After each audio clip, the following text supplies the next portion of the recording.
Hello दोस्तों, एक बार फिर से स्वागत है आपका मेरे यूट्यूब चैनल आरएस नोट्स पर। और आशा करता हूं दोस्तों आप सब स्वस्थ होंगे, मस्त होंगे। दोस्तों, राजस्थान माध्यमिक बोर्ड द्वारा आपका रीट यानी कि Rajasthan eligibility examination for teachers का एग्ज़ाम दोस्तों होने जा रहा है। और उसके लिए हम आपके लिए एक मोस्ट इम्पोर्टेंट प्रैक्टिस पेपर दोस्तों लेके आए हैं। ये जो प्रैक्टिस पेपर होगा आपका, वो लेवल 1 यानी कक्षा 1 से 5 तक के लिए होगा। तो दोस्तों, आपको इस वीडियो में 150 प्रश्न मिलेंगे जो कि राजस्थान माध्यमिक बोर्ड द्वारा निर्धारित पाठ्यक्रम पर आधारित होंगे। तो आइए दोस्तों, बिना समय गवाए शुरू करें। सबसे पहले देख लेते हैं कि एग्जाम पैटर्न क्या होगा आपका। इसमें होंगे चाइल्ड डेवलपमेंट एंड पेडागोगी यानी बाल विकास एवं शिक्षा शास्त्र के प्रश्न 30 होंगे, 30 ही नंबर के होंगे दोस्तों। लैंग्वेज 1 है, आप इनमें से एक चुन सकते हैं, हिंदी, सिंधी, इंग्लिश, संस्कृत, उर्दू, पंजाबी एंड गुजराती। इसमें 30 क्वेश्चन होंगे, 30 नंबर के ही होंगे। लैंग्वेज 2 है, हिंदी, इंग्लिश, संस्कृत, उर्दू, सिंधी, पंजाबी एंड गुजराती। इसमें से आप चुन सकते हैं एक, 30 नंबर होंगे, 30 क्वेश्चन होंगे। अगला mathematics, 30 question, 30 number. Environmental studies, 30 question, 30 number. और टोटल जो है दोस्तों आपके मार्क्स होंगे 150, और क्वेश्चन नंबर ऑफ क्वेश्चन भी होंगे 150। और ड्यूरेशन ऑफ एग्जाम होगा 2 घंटा 30 मिनट यानी 150 मिनट। चूँकि ये प्रैक्टिस सेट होगा दोस्तों, तो आप साथ ही साथ अपने जवाब देते चलिएगा। और अंत में कमेंट सेक्शन में ज़रूर बताइएगा कि आपके 150 में से कितने जवाब सही मिले। आपके मार्क्स ज़रूर कमेंट बॉक्स में बता दीजिएगा दोस्तों। तो आइए बाल विकास एवं शिक्षा शास्त्र से शुरू करते हैं। पहला प्रश्न देखिए। पहला, विकास का अर्थ है।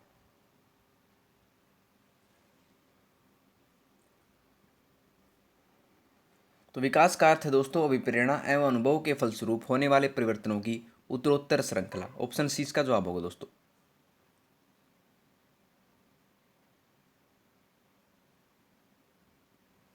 ठीक है,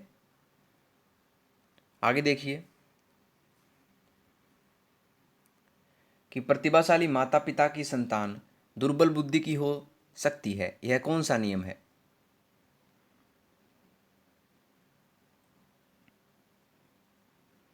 तो ये नियम है दोस्तों प्रत्यागमन का नियम, ऑप्शन ए। पूर्वजों के गुणों का माता पिता द्वारा संतान में स्थानांतरण ही वंशक्रम या आनुवंशिकता कहलाता है दोस्तों। और प्रत्यागमन के नियम के अनुसार प्रतिभाशाली माता पिता की संतानें दुर्बल बुद्धि हो सकती हैं। तो ऑप्शन ए इसका जवाब होगा।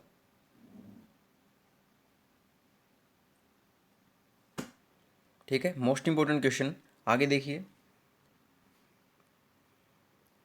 कि गामक विकास से हमारा तात्पर्य मांसपेशियों के विकास से तथा पैरों के उचित उपयोग से है। तो ये है शक्ति और गति से, ऑप्शन डी। ठीक है दोस्तों, आगे देखिए कि बालक की शारीरिक वृद्धि एवं विकास के बारे में निम्न में से कौन सा कथन असत्य है। गलत कथन में बताना है दोस्तों कौन सा इसमें गलत कथन है चारों में से। तो यह है शिशु के हृदय की धड़कन प्रारंभ में 72 बार प्रति मिनट होती है, तो 6 वर्ष की आयु में घटकर 100 बार प्रति मिनट हो जाती है। ये कथन असत्य है दोस्तों, ऑप्शन डी इसका जवाब होगा। आपको बता दें दोस्तों, जो शिशु की आरंभिक धड़कन गति होती है वो 140 बार प्रति मिनट होती है, जो 6 वर्ष की आयु में घटकर 100 बार प्रति मिनट रह जाती है।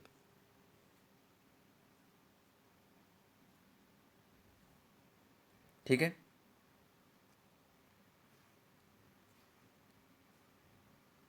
आगे बालक की इस अवस्था में रासायनिक खाद और चीनी के मध्य अंतर करना सीख जाता है।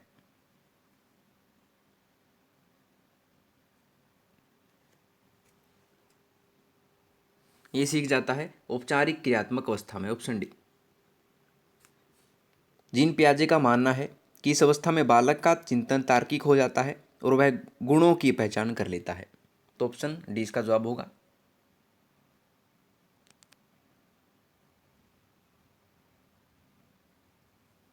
ठीक है,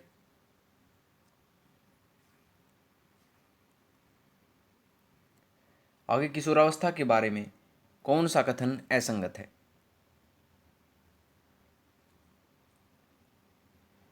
दोस्तों किशोरावस्था जीवन का सबसे कठिन काल है, किलपैट्री ने कहा, बिल्कुल ठीक बात है। व्यक्तिगत व घनिष्ठ मित्रता किशोरावस्था की विशेषता है, ये बात वैलेंटाइन ने कही। किशोर समाज सेवा के आदर्शों का निर्माण व पोषण करते हैं, यह कहा रोज ने। और किशोरों में जो शारीरिक, मानसिक व संवेगात्मक परिवर्तन होते हैं वे अकस्मात होते हैं। दोस्तों ये बात जीन पियाजे ने नहीं कही थी, ये बात कही थी स्टैनले हॉल ने। तो ऑप्शन डी असंगत, ऑप्शन डी इसका जवाब होगा।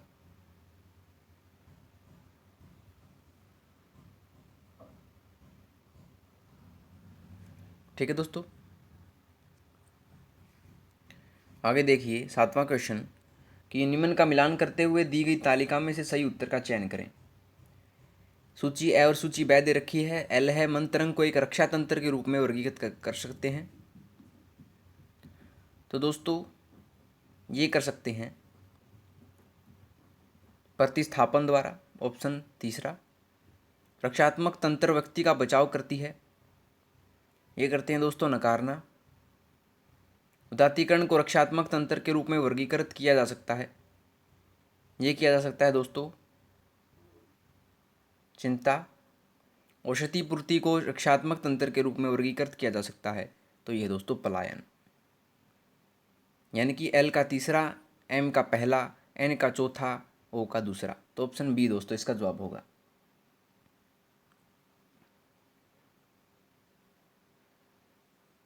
ठीक है, आसान सा था। आगे देखिए कि बहिर्मुखी विद्यार्थी अंतर्मुखी विद्यार्थी से किस विशेषता के आधार पर भिन्न होता है।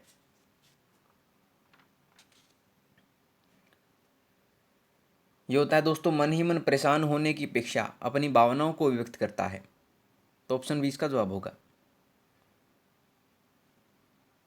जो अंतर्मुखी विद्यार्थी होता है वो मन ही मन परेशान रहता है और बहिर्मुखी विद्यार्थी हमेशा अपनी भावनाओं को व्यक्त करता है।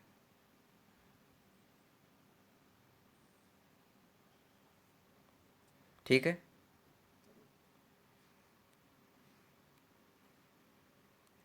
आगे आर्मी जनरल क्लासिफिकेशन टेस्ट किस वर्ष प्रारंभ किए गए।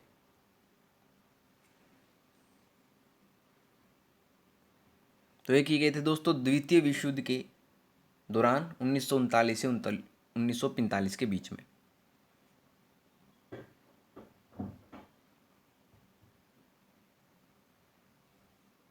ठीक है दोस्तों, आपको बता दें कि आर्मी जनरल क्लासिफिकेशन टेस्ट को शिकागो परीक्षण भी कहा जाता है, ये भी याद रखिएगा। आगे है कि स्याही डब्बा परीक्षण में एक बालक चित्रों के रंगों पर विशेष ध्यान देता है। इस बालक के व्यक्तित्व के संबंध में निम्न में से कौन सा कथन ठीक है।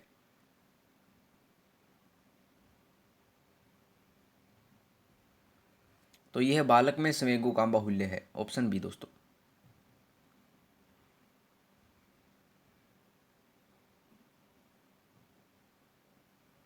ठीक है,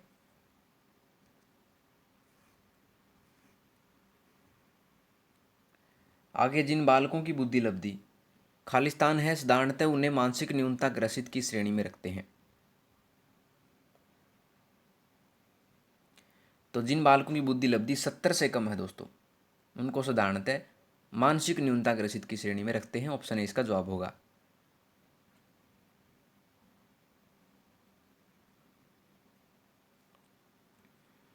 ठीक है, आगे है कि मानसिक आयु प्रत्यय का प्रथम प्रयोग किसने किया।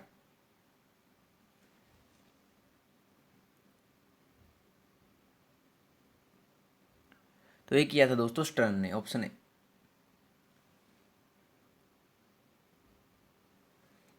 और बुद्धि लब्धि ज्ञात करने के लिए सूत्र को अंतिम रूप प्रदान करने वाले कौन थे, ये दूसरे ट्रमन थे, ये भी याद रखिएगा।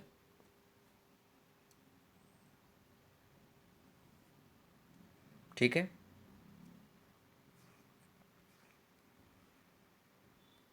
आगे सृजनशीलता के पोषण हेतु एक अध्यापक को अपने विद्यार्थियों को रखना चाहिए।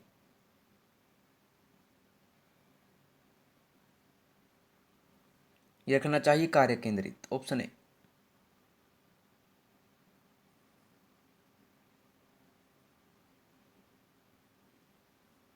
ठीक ठीक है।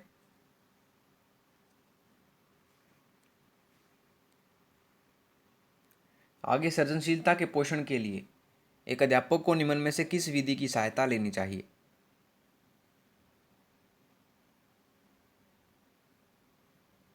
ये लेनी चाहिए दोस्तों ब्रेनस्टॉर्मिंग या विचारावेश की, ऑप्शन है।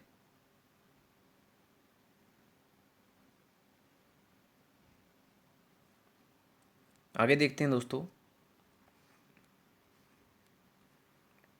कि निम्न में से कौन सी डिसलेक्सिया की विशेषता नहीं है?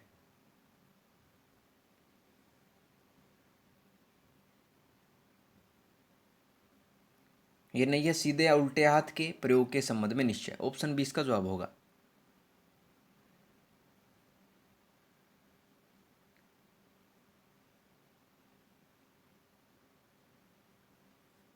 ठीक है।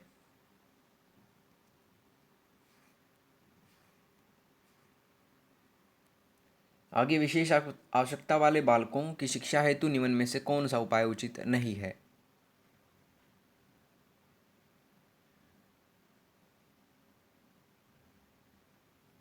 ये नहीं है समान प्रतिस्पर्धा।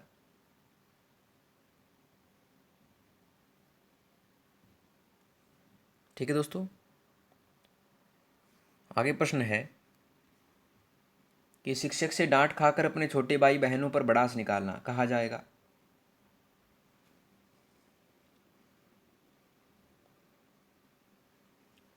ये कहा जाएगा दोस्तों विस्थापन, ऑप्शन डी।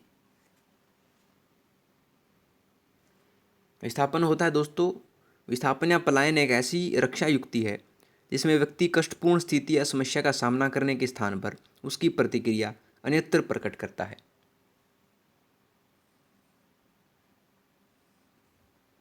ठीक है। आगे है कि हमारे देश में कई बच्चे एक से अधिक भाषा बोलते हैं, निम्न में से पता लगाएं दो भाषाओं को बोलने की क्षमता वाले बच्चे के लिए सही लाभ क्या होगा? तो दोस्तों यह है अवधारणा गठन में सुविधा, विश्लेषणात्मक तर्क में सुविधा, संज्ञानात्मक लचीलेपन में सुविधा। तो तीनों ही होंगे, ऑप्शन डी इसका जवाब होगा परोक्ष भी।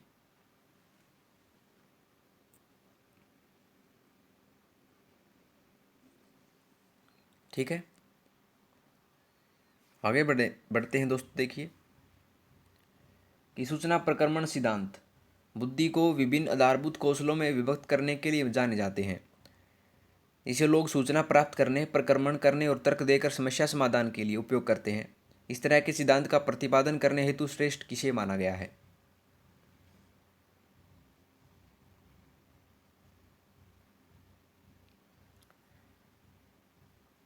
तो ये माना गया है दोस्तों रॉबर्ट स्टर्नबर्ग को, ऑप्शन डी।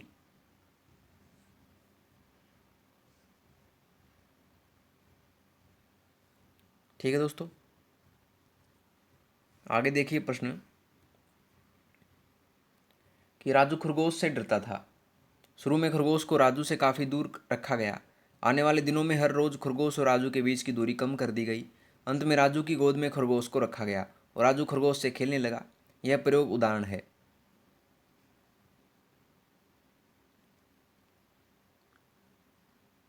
तो यह शास्त्रीय अनुबंधन सिद्धांत का।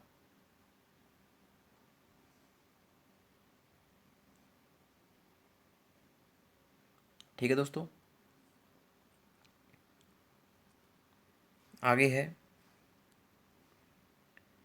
कि आदतों, ज्ञान और अभिवृत्तियों को अर्जित करना ही अधिगम है। अधिगम की यह परिभाषा किसके द्वारा दी गई है?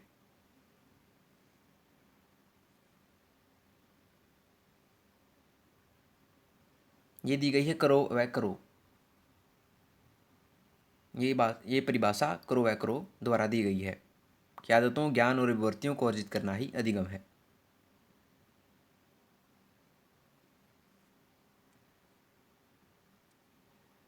आगे है देखिए दोस्तों कि हेगार्ट के अधिगम सिद्धांत की सही व्याख्या है।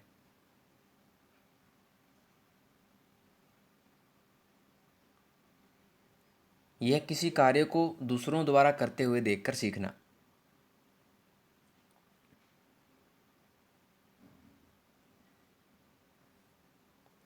ठीक है। अगले क्वेश्चन में बढ़ते हैं कि आहा अनुभव का संबंध किस शिक्षण विचार से है।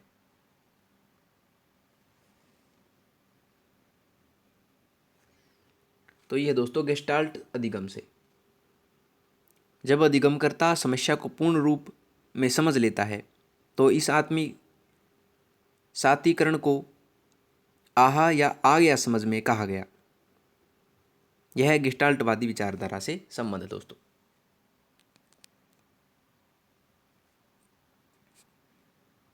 आगे देखिए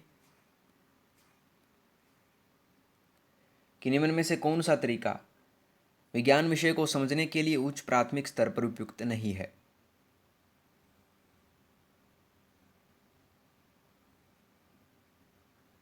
ये नहीं है मूर्तता के द्वारा विषय को सीखना, ऑप्शन डी दोस्तों।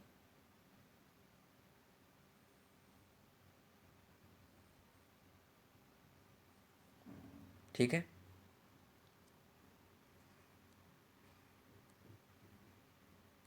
आगे सशक्त अभिप्रेरणा सीखने का प्रभावशाली घटक है। तो आपको बता दें दोस्तों, अभिप्रेरणा शिक्षा का मूल आधार है। इसमें अध्यापक छात्रों को अपने लक्ष्य तक पहुंचा सकता है। अध्यापक छात्र को बार बार प्रेरित करके उसके सीखने की गति में वृद्धि कर सकता है दोस्तों। तो ऑप्शन सी इसका जवाब होगा, शीघ्र सीखता है।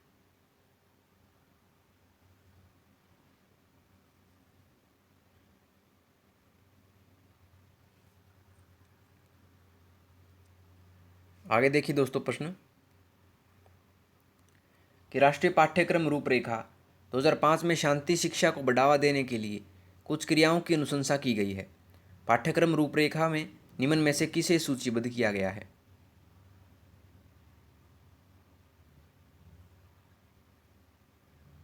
तो ये किया गया है दोस्तों, महिलाओं के प्रति आदर व एवं जिम्मेदारी का दृष्टिकोण विकसित करने के लिए कार्यक्रम आयोजित किए जाएं।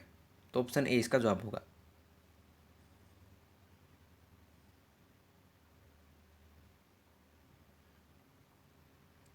ठीक है दोस्तों, आगे प्रश्न है कि जब बालक की परीक्षा द्वारा मापी हुई योग्यता के सही मूल्यांकन में स्थायित्व होता है तब उस परीक्षा को क्या कहते हैं।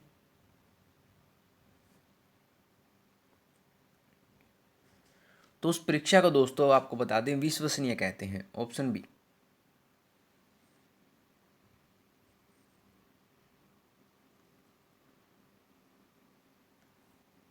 ठीक है,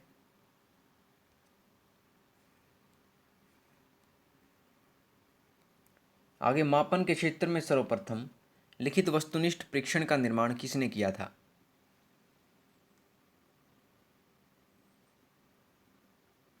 तो दोस्तों 1845 ईस्वी में यह किया था होरास मैन ने, ऑप्शन ए।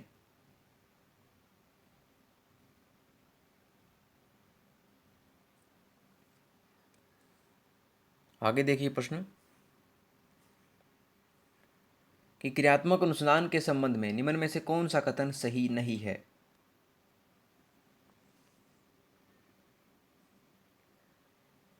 तो ये नहीं है दोस्तों, व्यापक स्तर पर निर्णय लेने के लिए सूचना संकलन का कार्य इसमें किया जाता है। ये कथन सही नहीं है, तो ऑप्शन सी इसका जवाब होगा।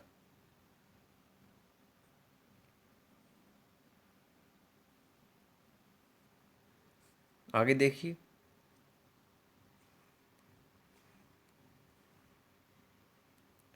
कि शिक्षा का अधिकार अधिनियम 2009 में एक अध्यापक को निम्न में से किस दायित्व को पूरा करना होगा।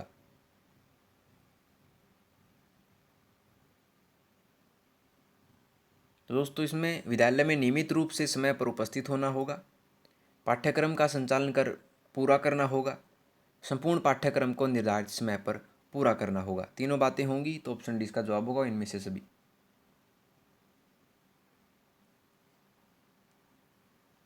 तो ये दोस्तों आपके बाल विकास एवं शिक्षा शास्त्र के प्रश्न। अब हम आते हैं लैंग्वेज 1 हिंदी पर।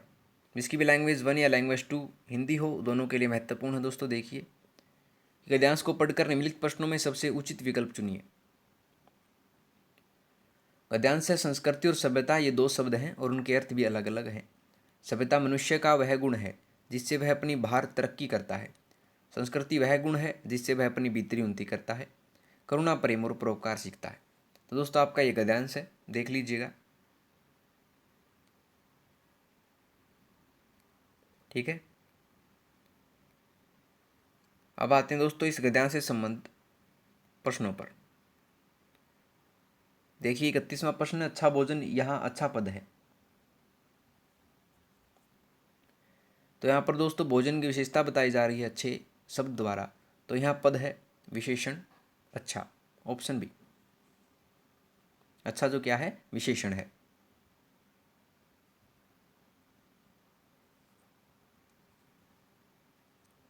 आगे देखिए कि ये हमारी संस्कृति बतलाती है। वाक्य में रेखांकित पद है।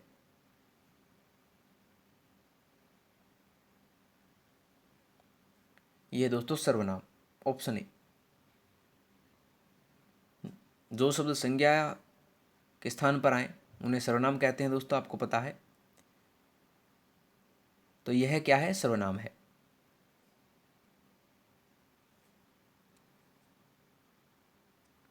आगे है, बड़े बड़े मकान यहाँ रेखांकित पदों में विशेषण है।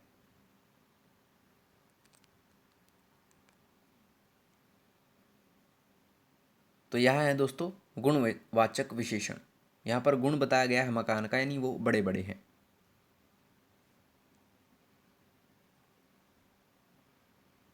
ठीक है,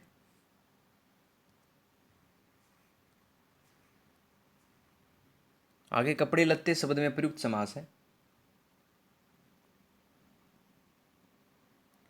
तो कपड़े लत्ते का विग्रह करेंगे तो ये होगा दोस्तों कपड़े और लत्ते, और जिसके बीच में आ जाए वो होता है दोस्तों द्वंद्व समास। तो ऑप्शन ए इसका जवाब होगा।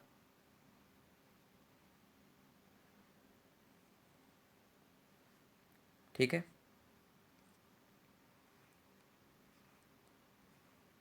आगे गद्यांश में आए मनुष्य शब्द का पर्यायवाची निम्न में से है।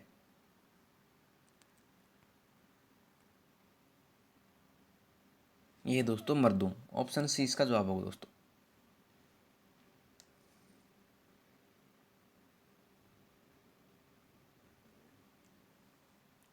ठीक है,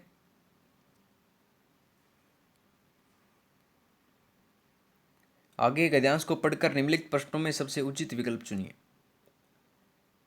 गद्यांश है, छात्र धर्मपाल की आवश्यकता संसार में सब दिन बनी रहेगी।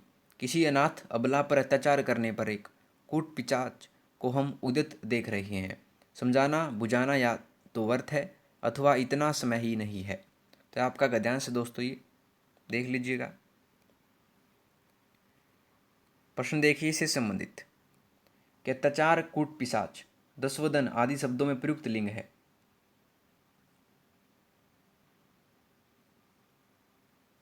ये दोस्तों पुल्लिंग, ऑप्शन ए।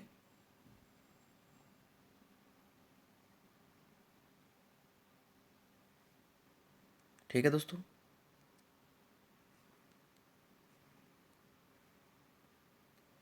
आगे आवश्यकता शब्द का बहुवचन होगा।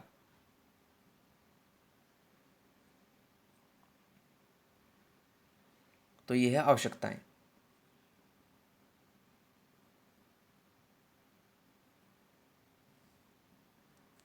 आगे प्रश्न देखिए कि अवतारों इष्ट देवों आदि शब्दों का एक वचन बनाने पर सही विकल्प होगा।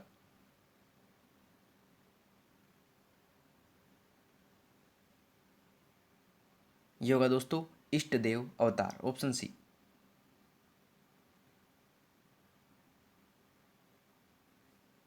ठीक है,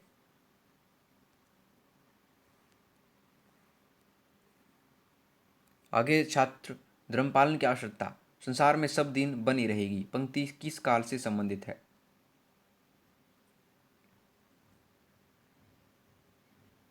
यह है भविष्यत काल से।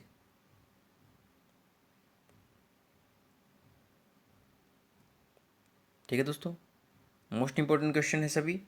आगे देखिए कि ऐसी दशा में यदि उस अबला की रक्षा इष्ट है तो हमें उस कर्म में प्रवृत्त होना होगा। गद्यांश में आए रेखांकित शब्दों का अर्थ है। रेखांकित शब्द हैं अबला और प्रवृत्त। तोबला का अर्थ है स्त्री और प्रवृत्त का अर्थ है लगना, तो ऑप्शन ए इसका जवाब होगा।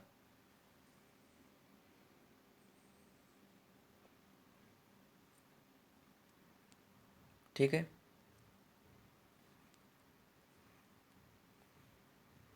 आगे, जहाँ आज आपका घर है वहाँ कभी जंगल था, यह वाक्य है।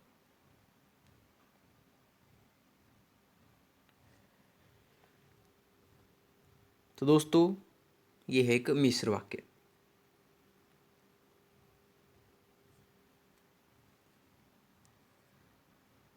आगे देखिए प्रश्न 42वां प्रश्न है कि ज्यों ही हाथी आया त्यों ही शेर पीछे हट गया, यह वाक्य है।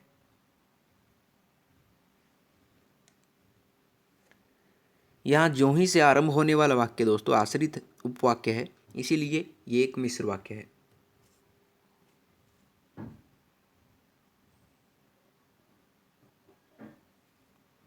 ठीक है।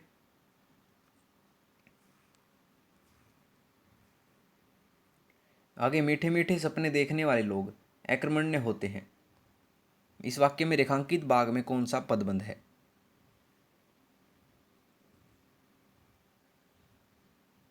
यह है दोस्तों क्रियापद बंध, ऑप्शन सी।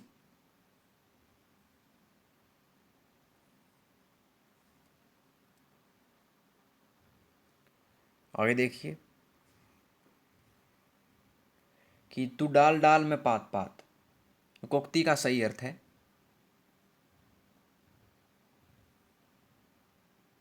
इसका अर्थ है एक से बढ़कर एक चालाक, ऑप्शन ए।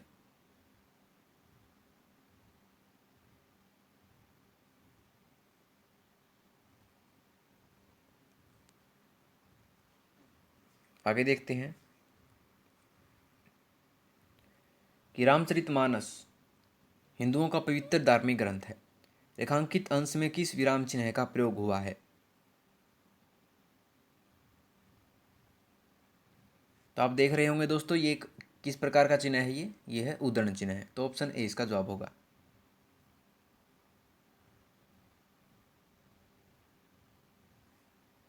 ठीक है।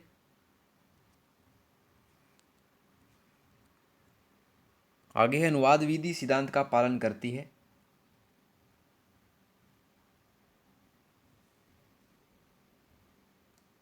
ये है दोस्तों ज्ञात से ज्ञात की ओर।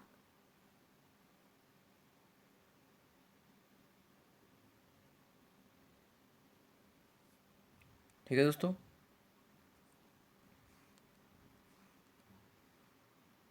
आगे प्रश्न है भाषा संसर्ग विधि के संदर्भ में कौन सा कथन असत्य है?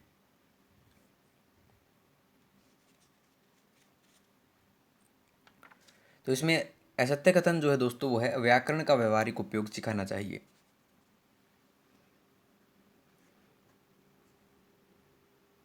ठीक है दोस्तों।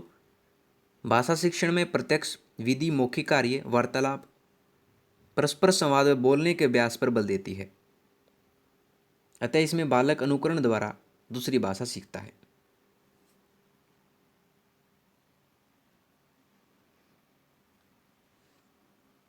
ठीक है दोस्तों, तो इसीलिए असत्य कथन है व्याकरण का व्यवहारिक उपयोग सिखाना चाहिए।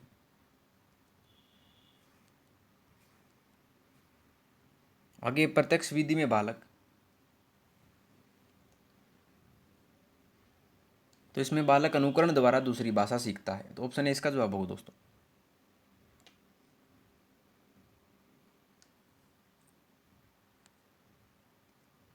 आगे देखते हैं प्रश्न कि भाषा शिक्षण के किस उपागम में पूरे पाठ्यक्रम को निश्चित स्तरों या कालों में बांट दिया जाता है?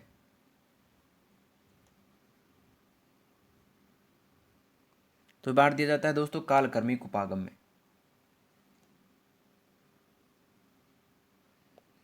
इसमें घटनाओं व सूचनाओं का क्रमिक वर्णन होता है दोस्तों।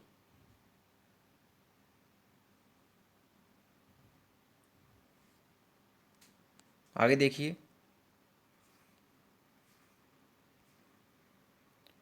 कि भाषा विकास की कौन सी अवस्था में बालक संज्ञा व क्रिया को मिलाकर दो तीन पदों में बोलने लगता है?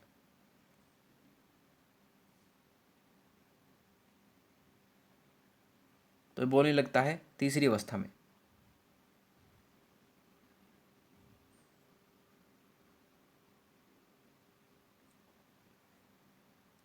आगे देखिए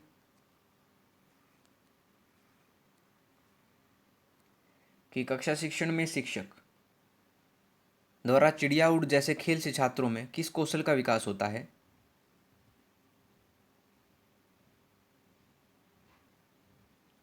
ये होता है दोस्तों श्रवण कौशल का।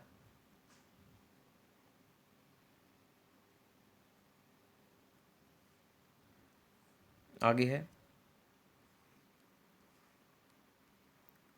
कि निम्न में से अधिगम संबंधी अक्षमता नहीं है।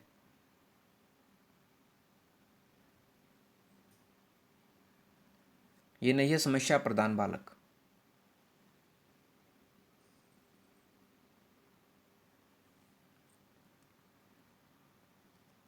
आगे प्रश्न देखिए कि किस दृश्य उपकरण में पारदर्शी यानी ट्रांसपेरेंसी का प्रयोग होता है?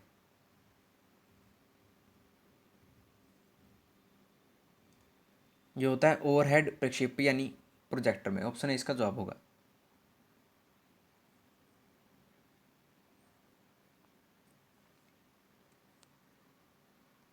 आगे दोस्तों कि पाठ्यपुस्तकों की आवश्यकता के संदर्भ में कौन सा बिंदु नहीं है?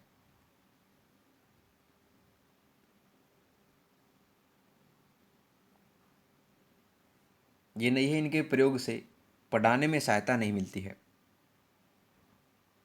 तो ऑप्शन डी इसका जवाब होगा। ये पाठ्यपुस्तकों की आवश्यकता के संदर्भ में बिंदु नहीं है।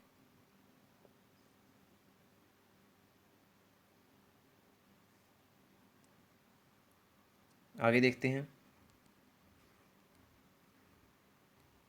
कि मल्टीमीडिया बहुमाध्यम खालिस्तान और यूजर्स के बीच दो तरफा संवाद स्थापित करता है। रिक्त स्थान की जगह कौन सा उपयुक्त शब्द आएगा?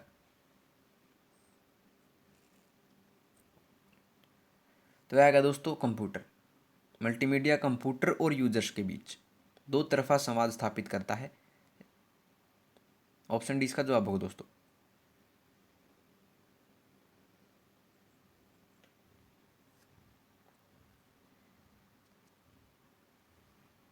आगे है कि निम्न में से किस परीक्षण के बारे में कहा जाता है कि इसकी वैधता तो ठीक होती है लेकिन विश्वसनीयता काफ़ी कम है? ये कहा जाता है रेटिंग स्केल परीक्षण के विषय में। Option A.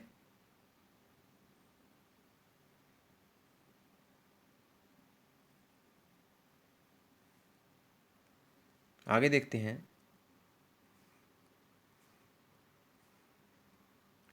कि प्राप्त अंकों की व्याख्या बोधगम्य व आसान हो इसके लिए किसका प्रयोग करना चाहिए?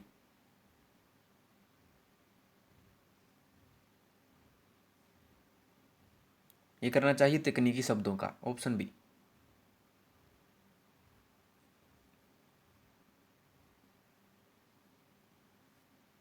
ठीक है। आगे है कि शिक्षक निर्मित परीक्षण की सबसे बड़ी कमी है। तो इसमें सबसे बड़ी कमी है दोस्तों विश्वसनीयता की। Option A. क्योंकि शिक्षक अपने छात्रों की सहायता हेतु मूल्यांकन में स्थिरता बरत सकता है, इसलिए शिक्षक निर्मित परीक्षण की सबसे बड़ी कमी है विश्वसनीयता।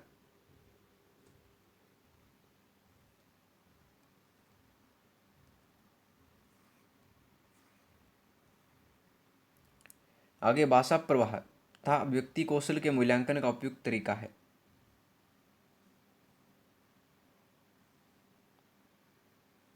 यह मौखिक वार्तालाप।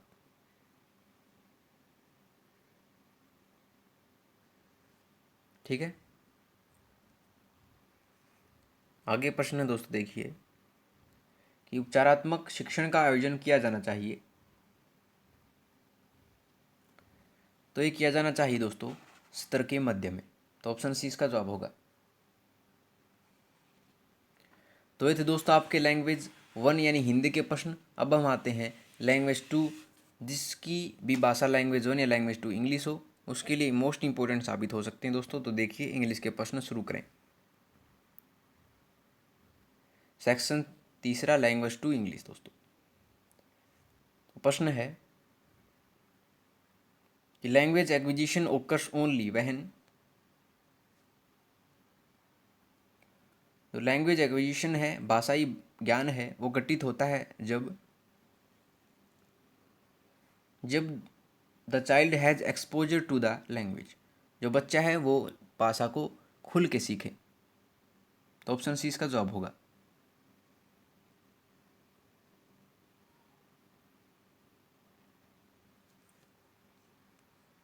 ठीक है, आगे है प्रश्न कि one of the principles of materials preparation for language learning is that, भौतिकी तैयारी में भाषा को सीखने के लिए एक महत्वपूर्ण सिद्धांत इनमें से कौन सा है?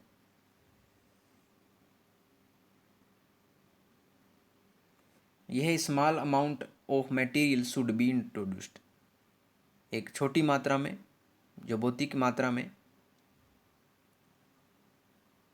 पदार्थ है वो इंट्रोड्यूस्ड बच्चों को करवाया जाना चाहिए, उनको मिलना चाहिए। तो ऑप्शन डी इसका जवाब होगा, small amount of material should be introduced.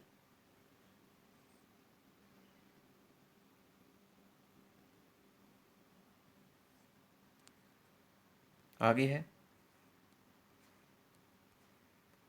कि द स्ट्रक्चर, ये संरचना, ही गोज टू स्कूल, वह स्कूल जाता है, इट इज ऑफन प्रोड्यूस्ड, यह प्राय निर्मित किया जाता है, बाय लर्नर्स, अधिगमकर्ताओं द्वारा, ड्यू टू, किसके कारण से?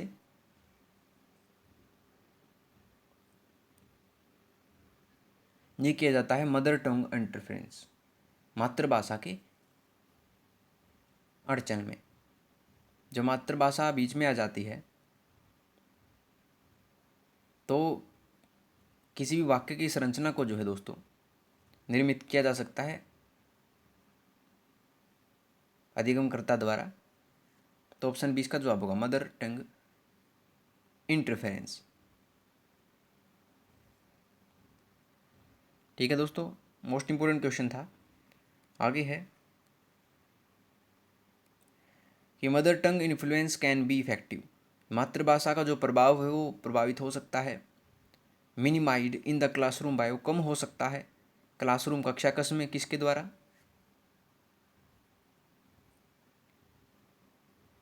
ये हो सकता है giving inputs from the target language in a simple graded manner, inputs प्रदान करके एक साधारण रूप से ग्रेडेड मैनर यानी स्तरीय रूप में बच्चों को, तो इससे जो है मातृभाषा का प्रभाव कम किया जा सकता है एक कक्षा कक्ष में। तो ऑप्शन डी इसका जवाब होगा। ठीक है, अगर communicative competence is an ability to, जो भाषाई प्रतिस्पर्धा है वो एक क्षमता होती है किसकी? ये होती है to express one's intended meaning clearly, अपने अर्थ को स्पष्ट करने के लिए इसका प्रयोग किया जाता है कम्युनिकेटिव कॉम्पिटेंस का। ऑप्शन बी इसका जवाब होगा।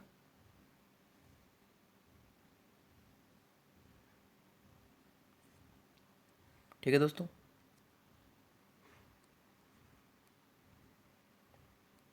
आगे functional grammar stands for using, जो कार्यात्मक व्याकरण होती है वो होती है teaching grammar in through, teaching grammar यानी ग्रामर सिखाने के लिए उपयोग में क्या लाया जाता है? ये लाया जाता है दोस्तों context, option B.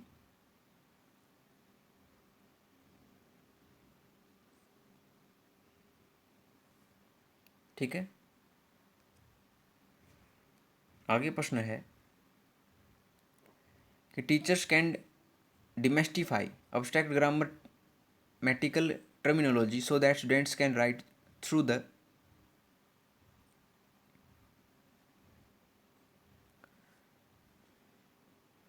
the linking of spoken language with writing। तो ऑप्शन सी इसका जवाब होगा दोस्तों।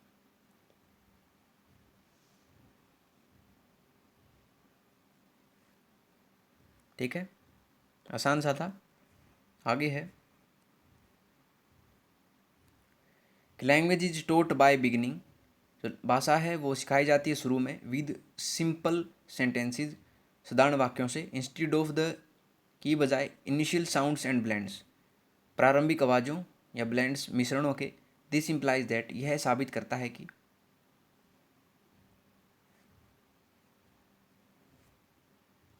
कि grammar is an important basic of communication, जो व्याकरण है वो एक आधारभूत ये संरचना होती है किसी भी ग्रामर व्याकरण को सीखने के लिए, संप्रेषण के लिए। तो ऑप्शन डी इसका जवाब होगा।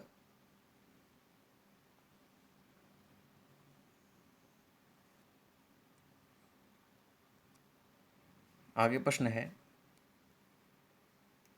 कि deductive poetry means, deductive poetry का अर्थ क्या है? इसका अर्थ जो हमें सिखाती हो। Option C, poetry which teaches.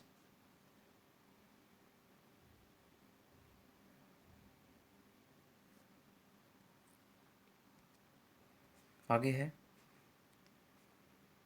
कि poetry teaching should be basically a process of, कविता पठन जो है वो आधारभूत रूप से एक प्रक्रिया हो सकती है किस चीज़ की? तो poetry teaching should be basically process of Joy दोस्तों, ऑप्शन बी इसका जवाब होगा, खुशी की।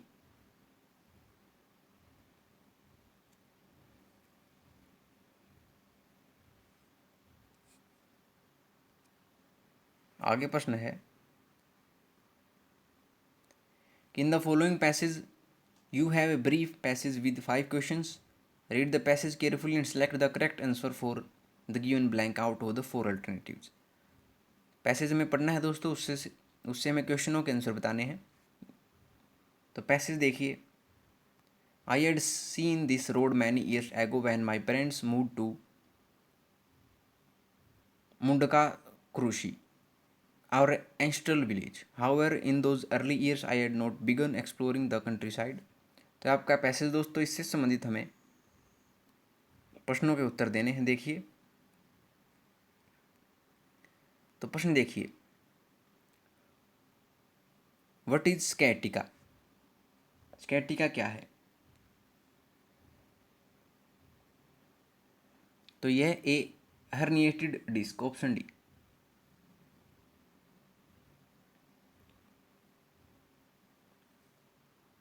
ठीक है,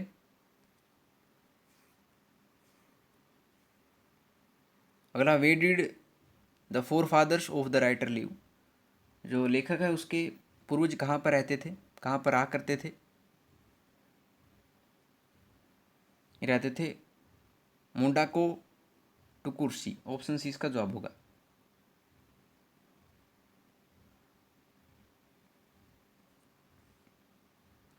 ठीक है,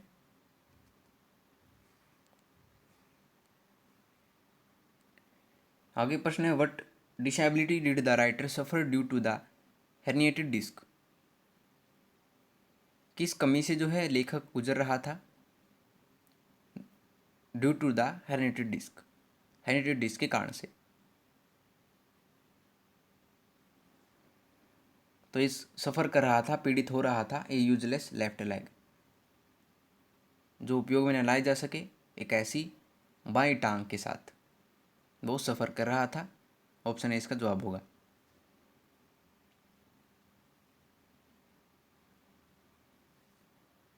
ठीक है, आगे, one day I will is a title of, one day I will एक टाइटल हो सकता है किसका? यह द अननोन रोड का, ऑप्शन बी।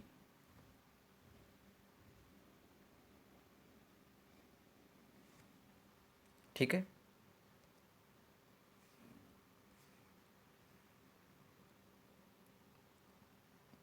आगे, what makes Chalwara better than Mundka तो कृषि?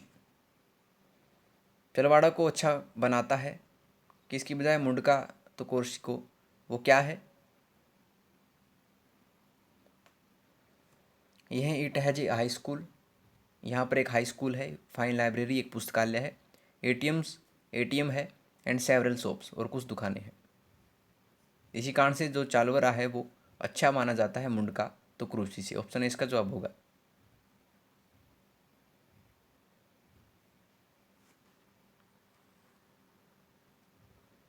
आगे है पैसेज 2।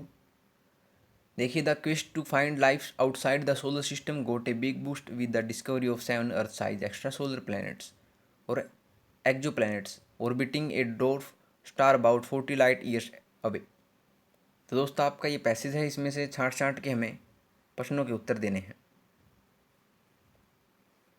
तो देखिए प्रश्न देखिए आप कि the telescope Trappist is in which country.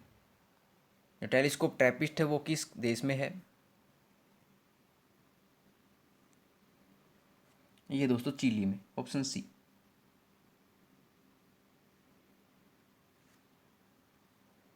ठीक है, आगे what is essential to have the possibility of life on a planet. किसी भी ग्रह पर रहने के लिए, जीवन बसारने के लिए किन संभावना का होना जरूरी है? तो होना चाहिए दोस्तों प्रेजेंस ऑफ लिक्विड वाटर, द्रव पानी की उपस्थिति होनी चाहिए किसी भी ग्रह में रहने के लिए। तो ऑप्शन डी इसका जवाब होगा।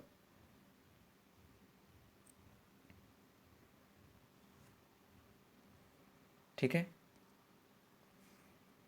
आगे प्रश्न है कि what is the Goldilocks zone. Goldilocks zone क्षेत्र क्या है?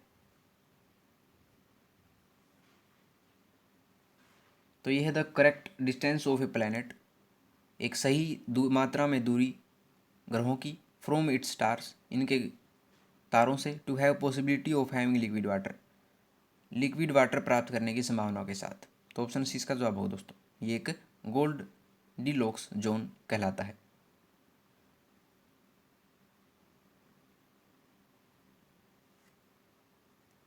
ठीक है,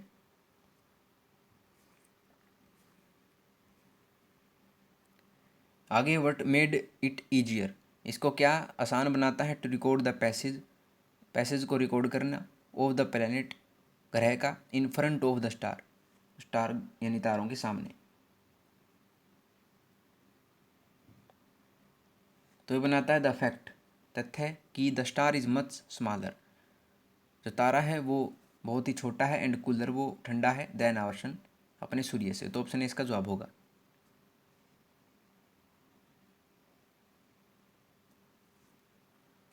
ठीक है,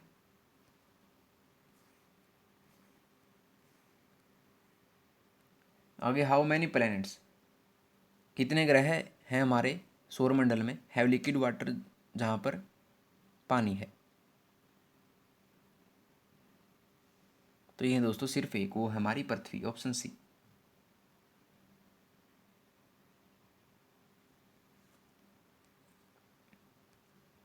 आगे देखिए, डायरेक्शन है क्वेश्चन नंबर 81 से 83 है कि which one of the following is correct transcription of the given word. Correct transcription में बतानी दोस्तों शब्द हमारे पास इंग्लिश, तो इसकी करेक्ट ट्रांसक्रिप्शन है वो है ऑप्शन ए।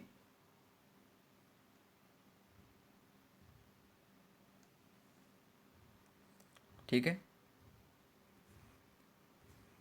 आगे शब्द है हमारे पास कॉन्सोनेंट्स, इसकी सही ट्रांसक्रिप्शन क्या है?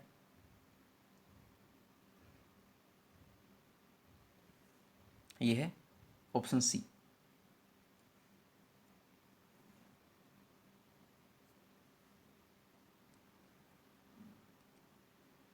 आगे देखिए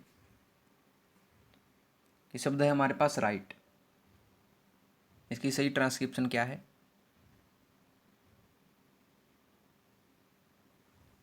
यह है ऑप्शन ए।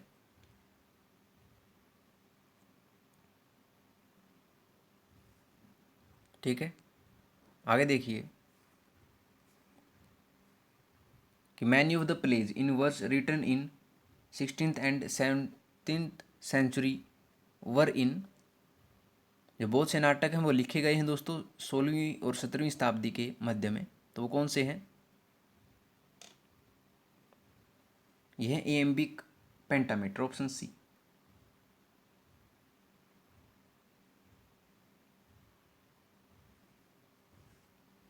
ठीक है दोस्तों।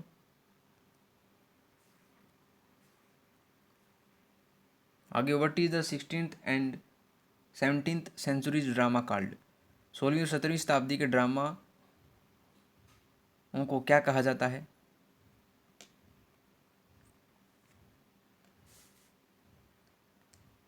ये कहा जाता है दोस्तों Elizabethan and Jacobean drama, option D.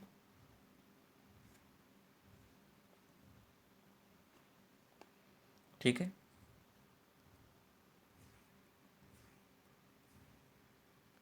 Who is famous for short stories? छोटी कहानियों के लिए कौन प्रसिद्ध है? ये है ओ हेनरी।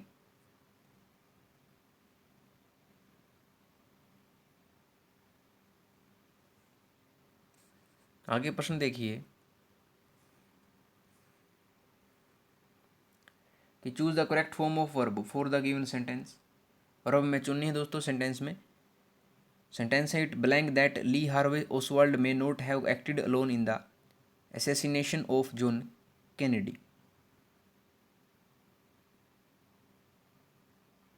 तो आएगा दोस्तों it is believed, option C इसका जवाब होगा।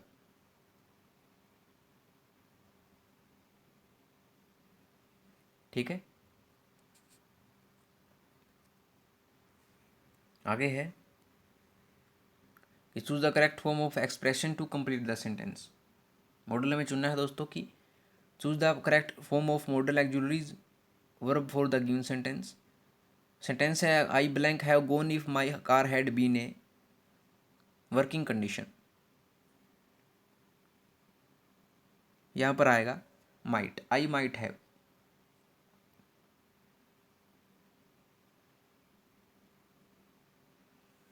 ठीक है। आगे है point out the figures of speech in the following. Speech में बतानी है दोस्तों कौन सा अलंकार है कि shall I wasting in despair die because a moments fear. तो इसमें है दोस्तों इंटेरोगेशन, ऑप्शन सी।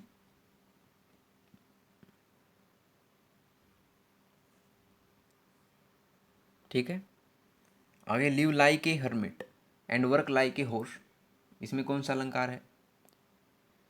आपको बता रखा है दोस्तों, जब आपको सेंटेंस में एज या लाइक दिख जाए तो कौन सा अलंकार होता है? सिमिली होता है, उपमा अलंकार, ऑप्शन ए इसका जवाब होगा।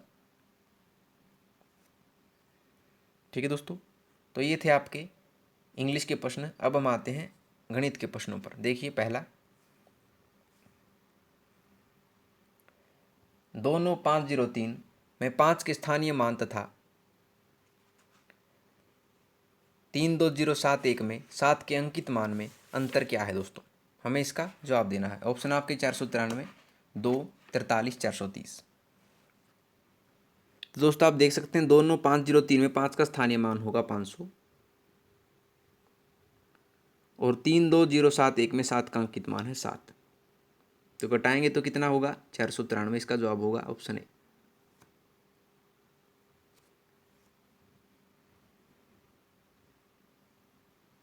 ठीक है, आसान सादा बिल्कुल।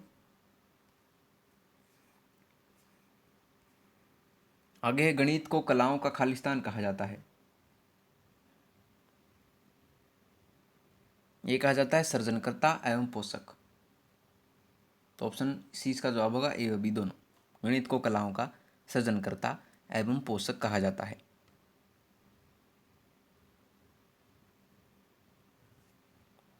ठीक है।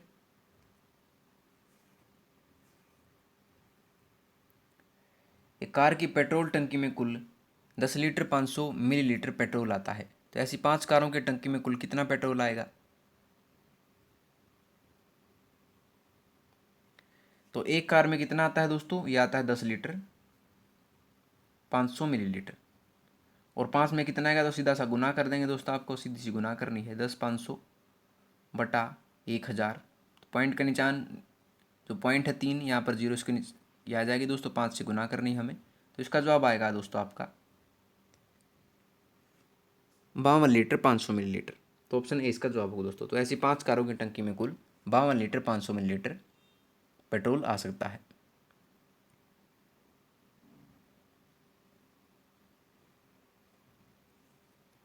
ठीक है।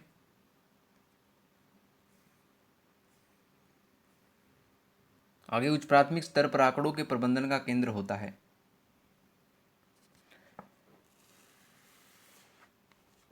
यह होता है दोस्तों आंकड़ों का संग्रह, संगठन और प्रस्तुति। Option B.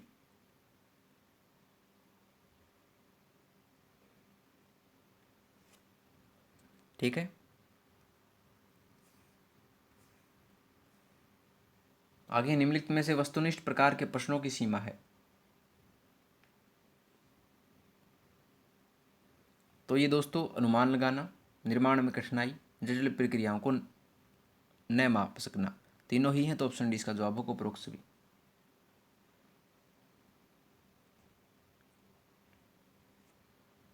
ठीक है। आगे देखिए मोस्ट इंपोर्टेंट क्वेश्चन दोस्तों कि दिए गए चित्र में AOB रेखा जो है एक सरल रेखा है जिस पर किरण OC आपतित है। यदि A अनुपात B जो है 2:1 हो तो A का मान क्या होगा। दोस्तों आपको अनुपात जो दे रखा है वो दे रखा है 2:1। तो अनुपातों का योग आपको निकाल लेना है। 2 + 1 कितना हो गया, 3 हो गया। और रेखा AOB का कुल कोण कितना है दोस्तों, आपको सरल रेखा दे रखी है तो 180 डिग्री हो गया। हमको मान निकालना है दोस्तों किसका, A का। तो क्या करेंगे हम, कोण A जो है वो क्या होगा आपका 2 होगा। ठीक है, क्योंकि A जो है 2 के बराबर है तो 2 बटा टोटल गुणा 180 डिग्री, क्योंकि टोटल जो 180 डिग्री में से हमें निकालना है तो इसका मान निकालते ही हमारा जवाब हो जाएगा 3। 60 से गया तो 60 दूनी 120, 120 डिग्री A का मान हो गया दोस्तों। ऑप्शन सी इसका जवाब होगा।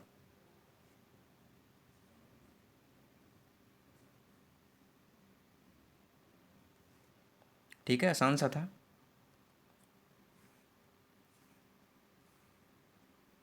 आगे निम्नांकित में से कक्षा में गणित शिक्षण के उद्देश्यों की विशेषता है।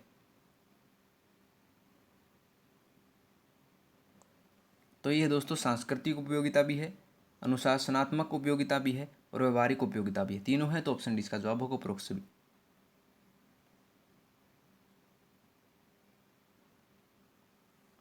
ठीक है।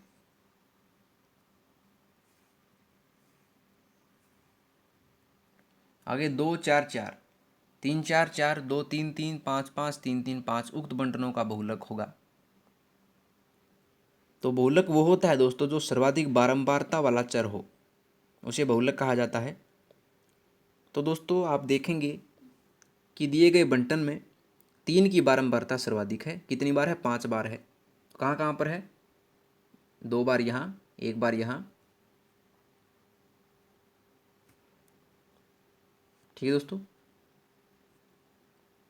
और 1 बार यहाँ, तो 5 बार है 3 की। तो ऑप्शन ए इसका जवाब होगा 3। तो 3 इसका बहुलक होगा।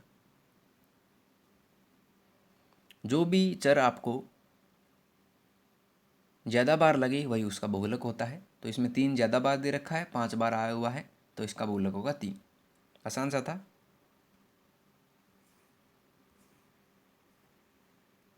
आगे मुस्कान ने 14 रुपये के केले और 25 रुपये 50 पैसे के सेब खरीदे। बताओ उसने कुल कितनी राशि खर्च की। दोस्तों आपको दे रखा केले का मूल्य कितना है, आप बनाना लिख लीजिए। 20 से बनाना, बनाने का मूल्य है 14 रुपये। सेब यानी एप्पल, एप्पल का मूल्य है 25 रुपये 50 पैसे। ठीक है, तो कुल मूल्य कितना होगा दोस्तों, इसका जोड़ कर देंगे तो हमारा मान आ जाएगा 50 39। तो 39 रुपये 50 पैसे आ गया। तो ऑप्शन 20 का जवाब होगा दोस्तों। कुल राशि खर्च की 39 रुपये 50 पैसे।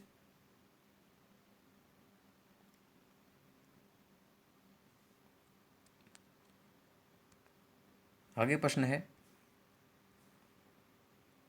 कि गणित की तार्किकता की विशेषता निम्नांकित में से नहीं है।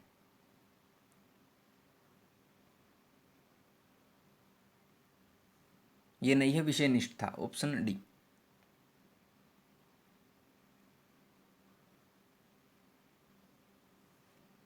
ठीक है दोस्तों, आगे है कि यदि 12 पेनों का क्रय मूल्य 16 पेनों के विक्रय मूल्य के बराबर है तो लाभ या हानि का प्रतिशत बराबर है। तो दोस्तों आपको बता रखा है लाभ हानि प्रतिशत निकालने का जो फॉर्मूला होता है क्या होता है, ये होता है दोस्तों क्रय मूल्य यानी कि कॉस्ट प्राइज माइनस विक्रय मूल्य यानी कि एसपी सेलिंग प्राइस बटा एसपी गुना 100। ये होता है दोस्तों आपका लाभ हानि प्रतिशत निकालने का फॉर्मूला। क्रय मूल्य विक्रय मूल्य आपको दे रखा है तो सीधा सा जवाब आ जाएगा दोस्तों। सीपी आपका 12 है, एसपी 16 है बटा 16 हो जाएगा गुना 4 गुना 100 हो जाएगा, तो आपका जवाब आ जाएगा दोस्तों 25। माइनस का आएगा, ठीक है, तो -25 का मतलब है हानि हुई है, तो ऑप्शन 20 का जवाब होगा 25% हानि।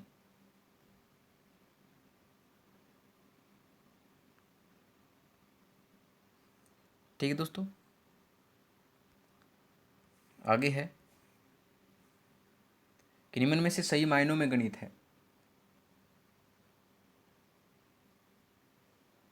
ये दोस्तों एक अमूर्त विज्ञान।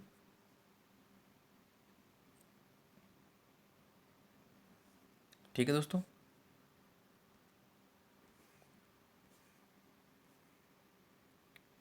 अगर यदि 112 इकाई प्लस 12,000 इज इक्वल टू होता है 11,012 प्लस ब्लैंक दहाई है तो निक स्थान में संख्या क्या आएगी। हमें बताना दोस्तों यहाँ पर संख्या क्या आएगी।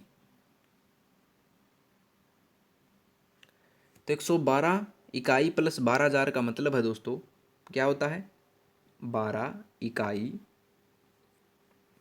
प्लस 12,000, ये होता है दोस्तों 12,112, ये होता है इसका मतलब दोस्तों।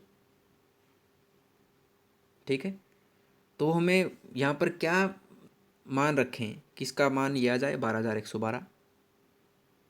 तो मान लेते हैं कि माना रिक्त स्थान में संख्या वो है एक्स है, क्या है एक्स, तो हमारा मान क्या होगा 11,012 प्लस दहाई है तो 10 एक्स होगा। ठीक है दोस्तों, सिंपल सी बात है। तो और माना कितना मान आया था ऊपर से 12,112, तो एक्स का मान हमें निकाल लेना, यहाँ से एक्स का मान आएगा आपका 110, तो एक्स का मान 110 आ गया तो यहाँ पर आएगा 110, तो ऑप्शन सी इसका जवाब होगा दोस्तों।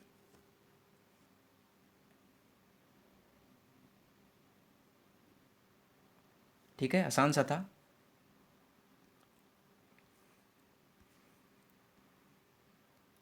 आगे एक बिन और उस बिन के व्युत्क्रम के 4 गुना का योग 13/3 है, वह बिन क्या है।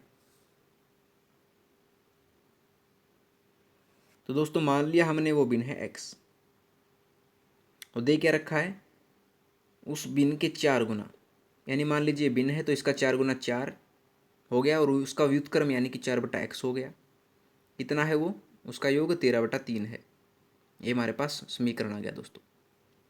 इसका सॉल्यूशन करते हमारा जवाब आ जाएगा x² plus 4/x is equal to 13/3। तो आप देखेंगे अंत में आपका जो समीकरण आएगा वह आएगा दोस्तों 3x² माइनस 13x प्लस 12। तो आपको यहाँ से x की वैल्यू निकाल लेनी है, आपका जवाब आ जाएगा दोस्तों। x की वैल्यू होगी आपकी 3 और 4/3। तो बिन दोस्तों आपकी 3 तो हो नहीं सकती क्योंकि बिन नहीं है, सरल बिन है, तो आपका मान होगा 4/3। तो ऑप्शन ए इसका जवाब होगा दोस्तों, वह बिन क्या है 4/3।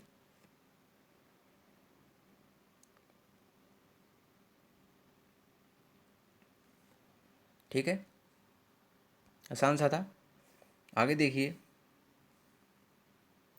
कि निम्नलिखित में से विद्यालय के विद्यार्थियों के लिए गणित में मौखिक कार्य की सर्वाधिक महत्वपूर्ण विशेषता है।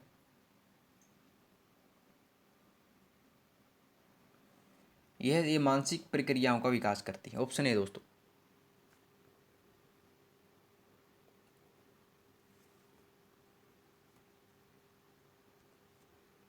आगे है कि धनराशि पर 7.5% की वार्षिक दर से साधारण ब्याज मूलधन का 3/5 है, समय अवधि क्या है। तो मान लिया हमने दोस्तों मूलधन जो है वो P मान लिया, ठीक है, साधारण ब्याज कितना हो गया, 3/5 है दे रखा है, तो साधारण ब्याज हो गया दोस्तों 3p/5। ये आपका साधारण ब्याज हो गया। मूलधन हमने p माना है और साधारण ब्याज हो गया 3p/5। दर दे रखी है, रेट दे रखी है 7.5%। समय निकालना है दोस्तों, सीधा सा फॉर्मूला लगा देना है आपको। समय का क्या फॉर्मूला होता है, टाइम का समय ब्याज गुना 100 दर गुना मूलधन, ये आपका फॉर्मूला है दोस्तों। आपको पुट कर देना है। ब्याज कितना है आपका 3p/5 है, गुना 100 है, बटा 15/2 है, गुना p है। तो p से p कैंसिल हो जाएगा दोस्तों, p आपका हो जाएगा 8 वर्ष। कितना आ गया, t 8 वर्ष हो गया। तो समय अवधि है दोस्तों 8 वर्ष। तो ऑप्शन 20 का जवाब होगा। सीधा सा समय का फॉर्मूला लगाना है दोस्तों, ब्याज गुना 100 दर गुना मूलधन। ठीक है।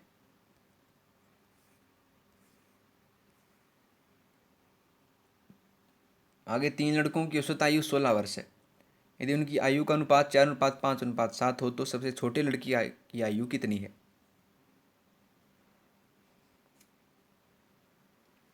तो दोस्तों 3 लड़कों की औसत आयु जो है वो है 16 वर्ष। 3 लड़कों की आयु है ये। तो टोटल यानी कुल आय कितनी हो गई उनकी, कुल आयु जो हो गई वो हो गई 16 गुना 3 यानी 48 वर्ष। ये आ गई हमारे पास दोस्तों टोटल आयु। और अनुपात दे रखा है 4:5:7। ठीक है, मान लिया हमने। तो इनकी आयु जो है वो है 4x, 5x और 7x। तो टोटल हमारे पास है, टोटल आयु ये है। तो कितना कर लेंगे, प्लस कर लेंगे सभी, 4x + 5x + 7x = क्या कर लेंगे, 48 कर लेंगे। यहाँ पर आ गया हमारे पास 16x = 48। x का मान हमारे पास आ गया 3। ठीक है।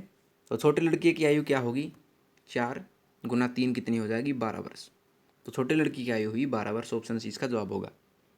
और अगर बड़े की पूछ लेते तो x की गुना हम 7 से कर देते, 21 वर्ष हो जाती।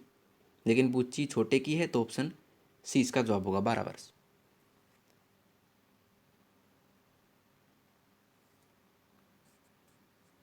ठीक है। आगे यदि किसी वर्ग के प्रत्येक कोर को दोगुना कर दिया जाए तो उसके क्षेत्रफल में कितने प्रतिशत वृद्धि हुई। तो इसका सीधा सा फॉर्मूला होता है दोस्तों, ये होता है x + y + xy बटा 100। ये होता है फॉर्मूला दोस्तों वृद्धि निकालने का। तो आपको क्या दे रखा है, यदि किसी वर्ग के प्रत्येक कोर को दोगुना कर दिया जाए तो उसके क्षेत्रफल में कितने प्रतिशत वृद्धि हुई। तो वर्ग की प्रत्येक भुजा को जब दोगुना करते हैं तो कितने प्रतिशत की वृद्धि होती है, 100% की वृद्धि होती है दोस्तों। तो वर्ग में सभी भुजाएं क्या होती है, समान होती हैं। तो x और y दोनों सेम होंगे, यानी x की जगह भी क्या कर देंगे, 100 कर देंगे, y की जगह भी 100 कर देंगे, प्लस 100 गुना 100 कर देंगे, बटा 100 कर देंगे। तो हमारी वैल्यू क्या आ जाएगी दोस्तों, 200 + 100 कितनी हो जाएगी, 300%। तो क्षेत्रफल में कितने प्रतिशत की वृद्धि होगी, 300% की। Option D.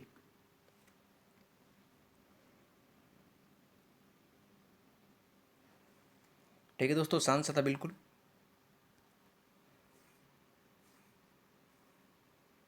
आगे गणित विषय का पाठ्यक्रम में महत्व है क्योंकि यह विज्ञान विषयों के अध्ययन में सहायक है, तर्कात्मक सोच को विकसित करता है और व्यवहारिक जीवन में उपयोगी है। तीनों ही बातें इसे महत्व रखती हैं। तो ऑप्शन डी इसका जवाब होगा, इनमें से सभी।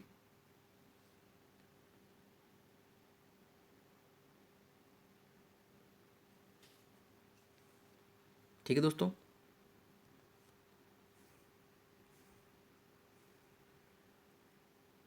आगे दो संख्याओं का अनुपात 4:5 है, उनका महत्तम समावर्तक 8 है। तदनुसार उनका समावर्तक कितना होगा। उनका लघुत्तम समावर्तक पूछ रखा है दोस्तों, एलसीएम निकालना है हमें। दे रखा है महत्तम समावर्तक। तो दोस्तों देखिए, मान लिया हमने वो संख्याएं हैं वो हैं 4x और क्रमशः 5x। तो महत्तम समावर्तक कितना है, 8 है। x = क्या हो गया, 8 हो गया।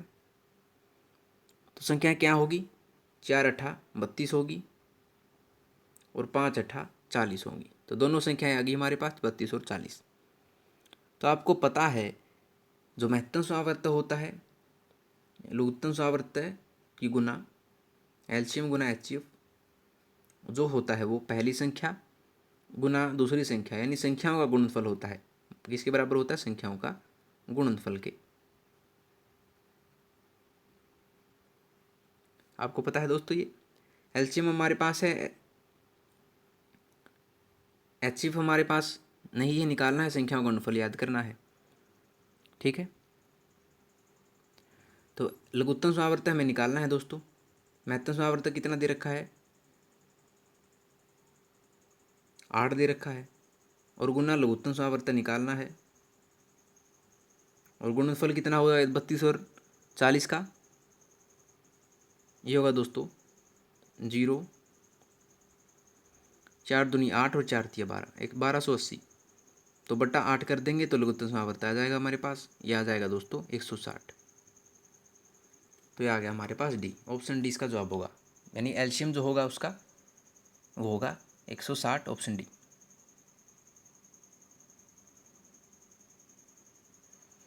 ठीक है, आसान सा था बिल्कुल।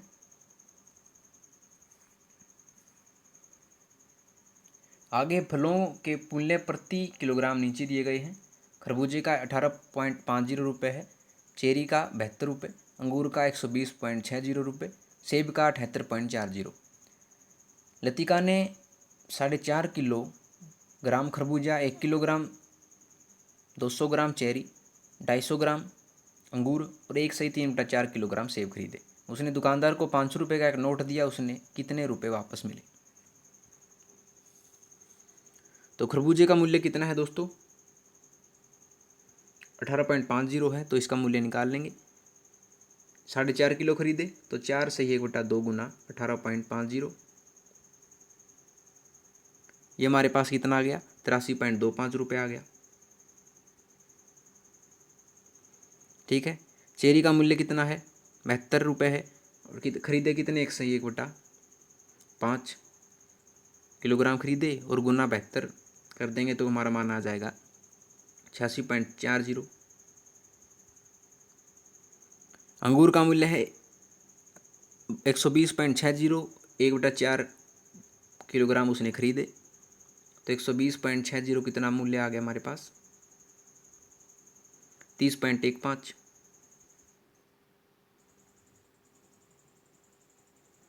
ठीक है, सेब का मूल्य है 78.40 और खरीदे कितने? 1 सही 3/4, 78.40 कर देंगे तो कितना आ गया हमारे पास? 137.20। तो हमारे पास मान आ गया खरबूजे का, चेरी का, अंगूर का और सेब का।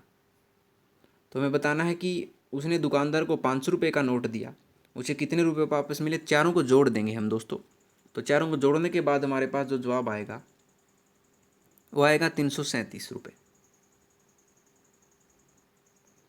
उसने 500 का नोट दिया तो 500 में से 337 घटा देंगे तो वापस जो पैसे मिलेंगे उसको वो मिलेंगे ऑप्शन सी दोस्तों 163 रुपये। तो वापस जो दुकानदार देगा उसको वापस पैसे वो देगा 163 रुपये, ऑप्शन सी इसका जवाब होगा दोस्तों।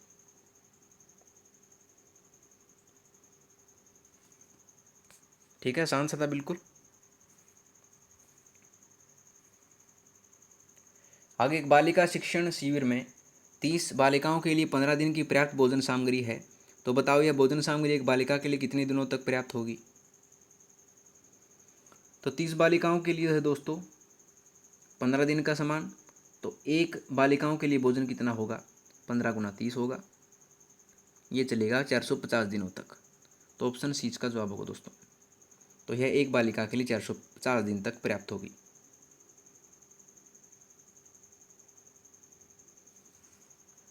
ठीक है, आगे विद्यालय में ज्यामिति पढ़ाने के लिए संश्लेषणात्मक विधि का प्रयोग निम्नांकित के पश्चात किया जाना चाहिए। ये किया जाना चाहिए विश्लेषण के बाद, ऑप्शन सी।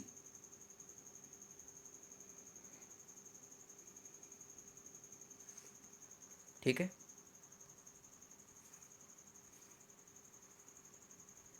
आगे विक्रेता को 36 संतरे बेचने पर 4 संतरों के बिक्री मूल्य के बराबर हानि होती है, तदनुसार उसकी हानि कितने प्रतिशत है।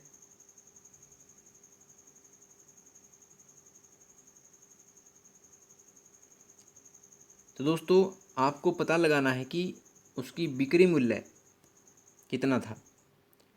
दोस्तों हम देखेंगे 36 संतरे बेचने पर हानि कितनी होती है, 4 संतरों के बिक्री मूल्य के बराबर। तो 36 संतरों का क्रय मूल्य कितना होगा, 36 संतरों का क्रय मूल्य माइनस 36 संतरों का विक्रय मूल्य किसके बराबर है, 4 संतरों के बिक्री मूल्य के। ये दे रखा है हमें दोस्तों, यानी कि एक विक्रेता को 36 संतरे बेचने पर 4 संतरों के बिक्री मूल्य के बराबर हानि होती है।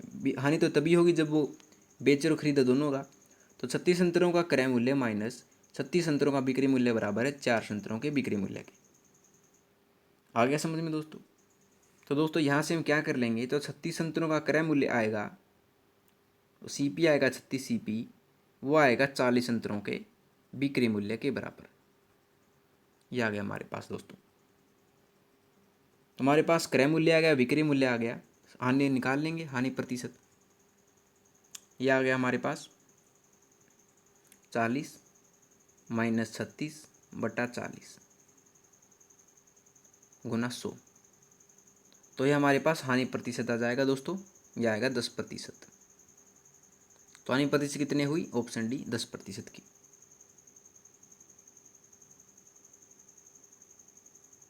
ठीक है दोस्तों, आपको फॉर्मूला पता है हानि प्रतिशत निकालने का। क्या होता है दोस्तों, ये होता है क्रय मूल्य माइनस विक्रय मूल्य बटा क्रय मूल्य दोस्तों। ठीक है, आगे देखिए कि वर्ग के चारों अंत कोणों का योग होता है। तो आपको पता है ये होता है दोस्तों 360 डिग्री। इसका फॉर्मूला भी होता है दोस्तों, ये होता है n-2 गुना 180 डिग्री। आपको योग निकालना है। मान लीजिए यहाँ पर पंचभुज होता तो कितना होता, 5 में यहाँ पे लिख लेते, -2 कर लेते, 180 हो जाता, तो 540 पंचभुज का होता। यहाँ पर 4 कोण हैं तो 4 - 2 कर देंगे, गुणा 180 कर देंगे, तो हमारे पास योग आ जाएगा, यानी 360 आ गया। तो n-2 180 डिग्री याद रखिएगा, योग निकालने का फॉर्मूला होता है। तो ऑप्शन 20 का जवाब होगा।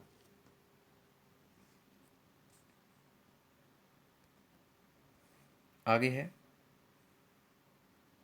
कि 60, 105 और 135 छात्रों वाले 3 विषयों क्रमशः विज्ञान, अंग्रेजी और गणित की एक परीक्षा का आयोजन किया जा रहा है। प्रत्येक कमरे में बैठने की क्षमता समान है, प्रत्येक कमरे में केवल एक ही विषय के छात्र हैं, तो आवश्यक कमरों की न्यूनतम संख्या बराबर है। तो सबसे पहले हम 60, 105, 135 का महत्तम सावर्त निकाल लेंगे दोस्तों। तो इसका महत्तम सावर्त आएगा, वो आएगा आपका 15। ठीक है, तो विज्ञान के छात्रों के कमरे कितने होंगे, 60/15 होंगे। अंग्रेजी के छात्रों के कमरे कितने होंगे, 105/15 होंगे। 135/15 होंगे गणित के छात्रों के कमरे। तो जब इसको जोड़ेंगे 60/15 हो जाएगा 4, 105/15 हो जाएगा आपका 7, 135/15 हो जाएगा आपका 9। तो जोड़ेंगे तो कितना हो जाएगा आपके पास, 20। तो आवश्यक कमरों की न्यूनतम संख्या होगी 20। और दोस्तों ऑप्शन 20 का जवाब होगा।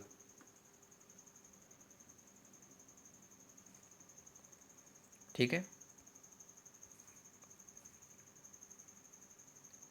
आगे घड़ी में बड़ी सुई के किसी अंक से ठीक अगले अंक तक पहुंचने में लगने वाले समय के लिए निम्न में से कौन सा सत्य है।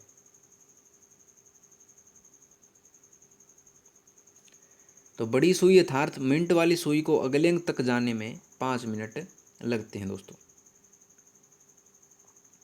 कैसे लगते हैं, क्योंकि जो 5 मिनट है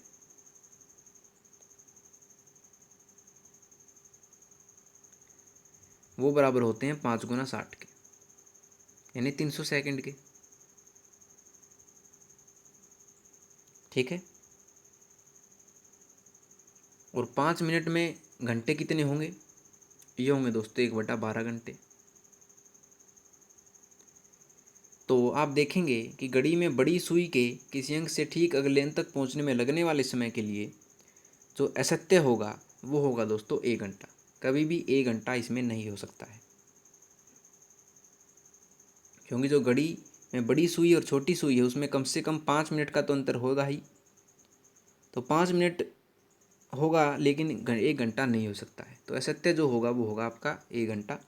इसमें 5 मिनट हो सकता है, 300 सेकंड हो सकता है, 1/12 घंटा हो सकता है, लेकिन 1 घंटा नहीं हो सकता। तो ऑप्शन डी इसका जवाब होगा दोस्तों। ठीक है, आगे है -x 6y 9/3y 7 को हो तो x और y के मान बराबर हैं।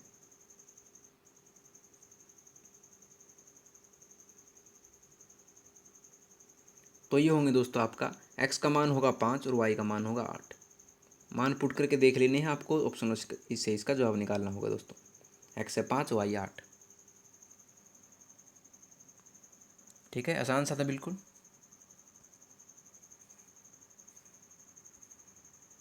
आगे है संख्याओं 425 तथा 476 का महत्तम समावर्तक है। तो महत्तम समावर्तक जो है दोस्तों इसका होगा 17, ऑप्शन सी।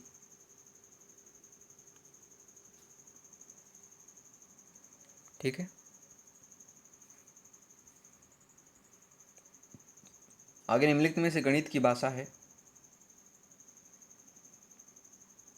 यह संकेतात्मक, ऑप्शन ए। तो ये थे आपके गणित के प्रश्न। अब हम आते हैं दोस्तों ईवीएस यानी पर्यावरण अध्ययन के प्रश्नों पर। तो 121वां प्रश्न देखिए कि सिंचाई की वह विधि जिसमें पानी को पौधे की जड़ों के समीप बूंद बूंद कर डाला जाता है होती है, इसे कहते हैं ड्रिप विधि। ठीक है, आगे मोस्ट इंपोर्टेंट क्वेश्चन होंगे दोस्तों। आगे निम्न में से सही कथन चुनिए। तो इसमें सही कथन है दोस्तों, छात्रों के लिए दृश्य श्रव्य सामग्री उपयोगी है। तो ऑप्शन है इसका जवाब होगा।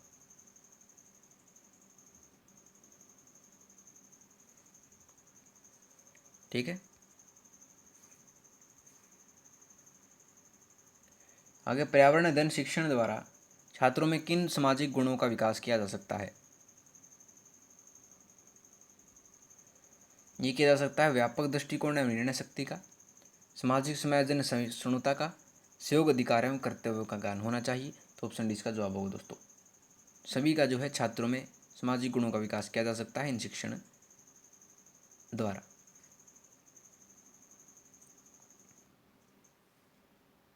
ठीक है,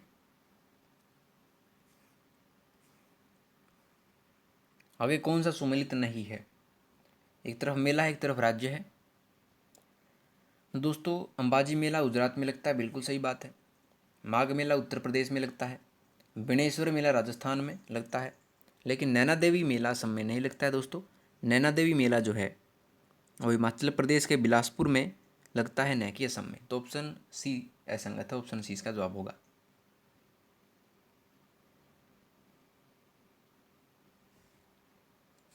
ठीक है,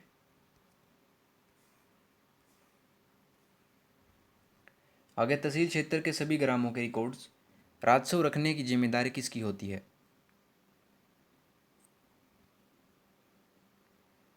ये होती है तहसीलदार की, ऑप्शन सी।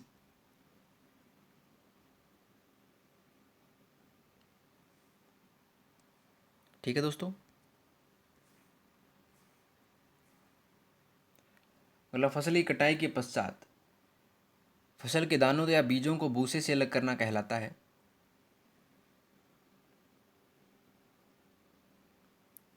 ये कहलाता है दोस्तों थ्रेसिंग।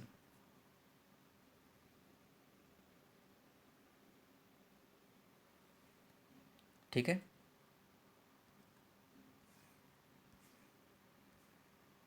आगे सामान खरीदते समय हमें प्राप्त करना चाहिए,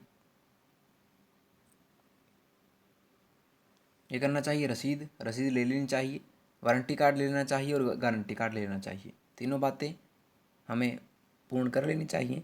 तो ऑप्शन डी इसका जवाब होगा दोस्तों प्रोक्स भी।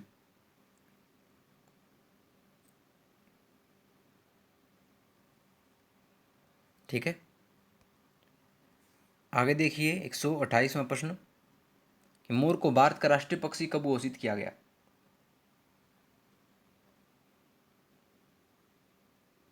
ये किया गया था 1963 में।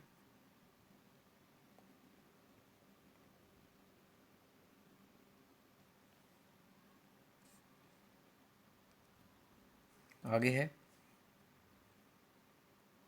कि पर्यावरण अध्ययन के शिक्षा शास्त्र के संदर्भ में सिवाय के निम्नलिखित सभी वांछनीय अभ्यास हैं। तो कौन सा है जो वांछनीय अभ्यास नहीं है? ये नहीं है ऑप्शन तीसरा। वास्तविक अवलोकन के स्थान पर पाठ्यपुस्तकीय ज्ञान की श्रेष्ठता को स्वीकार करना।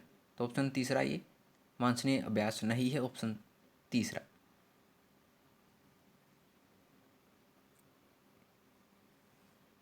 ठीक है। आगे है कि जोधपुर स्थित चांद बावड़ी का निर्माण किसने करवाया था?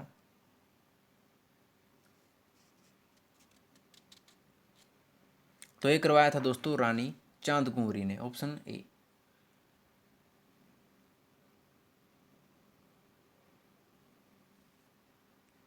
ठीक है। आगे है कि भूमिगत जल स्तर को उसके प्राकृतिक स्तर पर पुनः लाने के लिए निम्न में से कौन सा उपाय सर्वथा उचित है?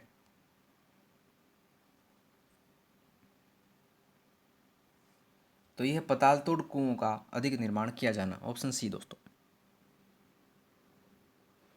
पताल तोड़ कुएं के निर्माण से जलस्तर नीचे नहीं गिरता है तथा भूमिगत जल को पुनः उसके प्राकृतिक स्तर तक लाया जा सकता है दोस्तों।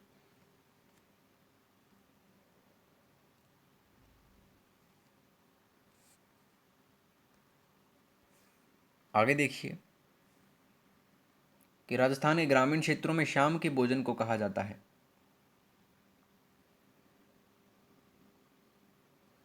ये कहा जाता है दोस्तों ब्यालू, और सुबह के भोजन को कहा जाता है कलेवा। दोनों याद रखिएगा दोस्तों, सुबह का भोजन कलेवा और शाम का भोजन ब्यालू।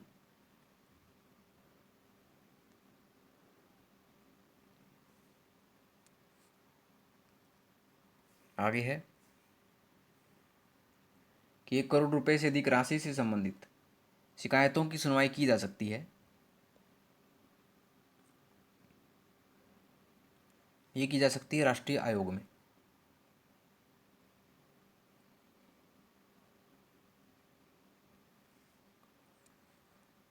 आगे देखिए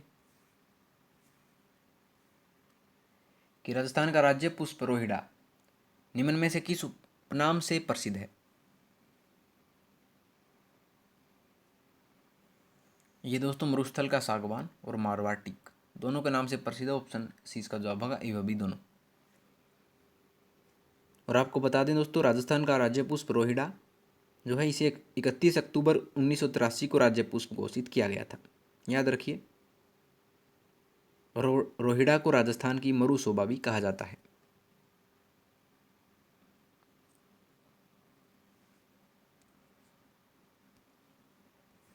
आगे है कि बुध ग्रह के उपग्रहों की संख्या है।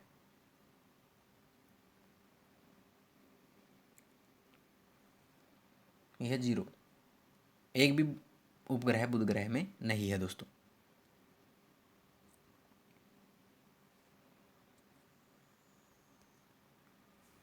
आगे है कि पर्यावरण अध्ययन की कक्षा में अवधारणाओं को स्पष्ट करने के लिए कविताओं और कहानी कथन का प्रयोग करना। तो ये स्थानीय और विश्व स्तर पर संसार की प्रकृति को खोजने और कल्पना करने की योग्यता का विकास करने में मदद करता है दोस्तों। तो ऑप्शन सी इसका जवाब होगा।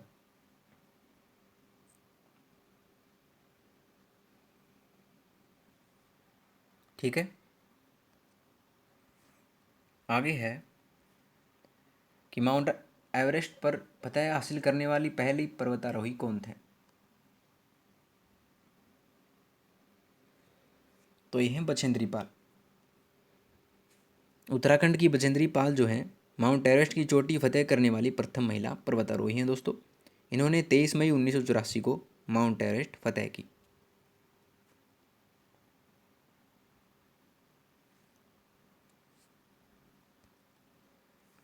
आगे प्रश्न है कि कोई पक्षी पेड़ की ऊंची डाल पर अपना घोंसला बनाता है, यह पक्षी हो सकता है?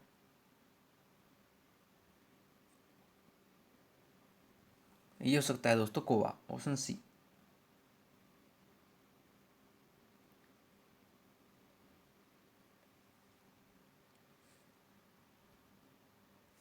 आगे है कि अपने काम से मतलब रखने के अर्थ में प्रयुक्त राजस्थानी कहावत है।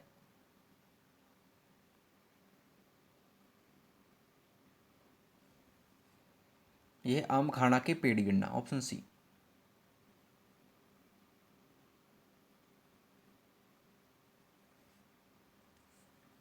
ठीक है दोस्तों। आगे रैमसर कन्वेंशन कब अंगीकृत हुई?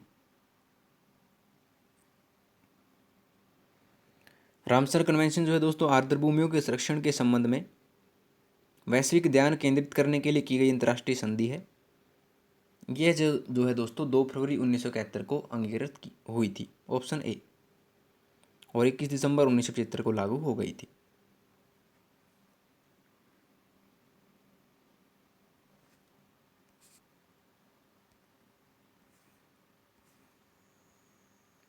आगे पश्चिमी राजस्थान का मरुस्थलीय क्षेत्र प्रमुख रूप से निम्न में से किस कारण से जाना जाता है?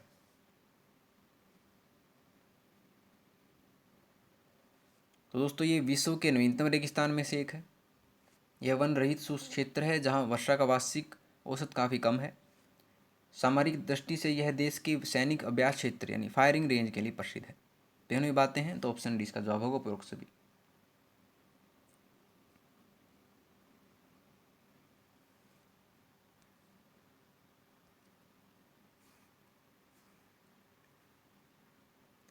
अगर नीचे दिए गए सभी जानवरों में निम्नलिखित में कौन सी विशेषता पाई जाती है? जानवर हैं छिपकली, गोरैया, कछुआ, सांप। तो दोस्तों छिपकली, गोरैया, कछुआ, सांप जो हैं ये अंडे देते हैं, तो ऑप्शन डी इसका जवाब होगा।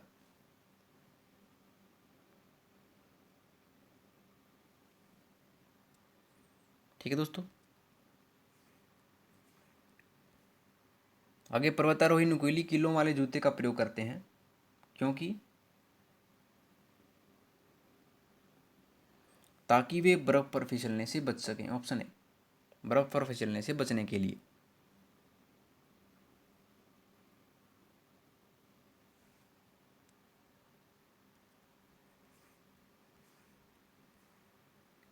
आगे पर्यावरण में मानव द्वारा लाए गए परिवर्तनों को सम्मिलित रूप से कहा जाता है।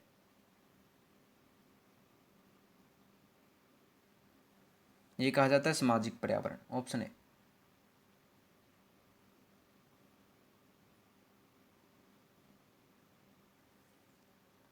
ठीक है दोस्तों।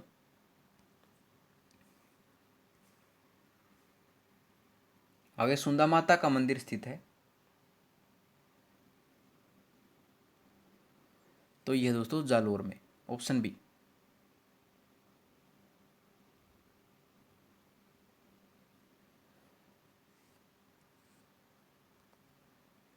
आगे है कि प्रोजेक्ट टाइगर कब लागू हुआ?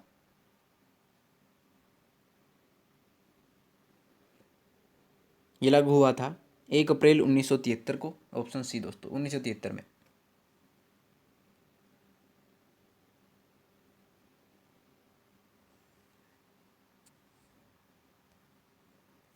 आगे है कि वायु प्रदूषण का कौन सा स्रोत नहीं है?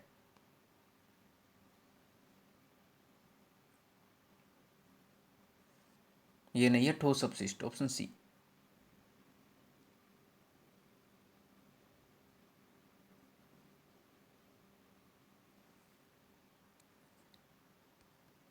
आगे देखिए कि मानव शरीर हड्डियों का ढांचा मात्र रह जाता है, इसका कारण है?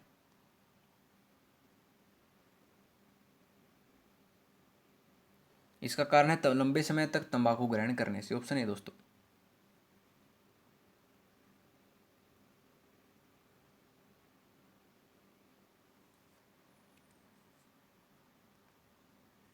अगला प्रश्न है कि हम भोजन करते हैं और पाचन होता है। इस पाचित भोजन के उपयोगी पदार्थों का अवशोषण कहाँ होता है?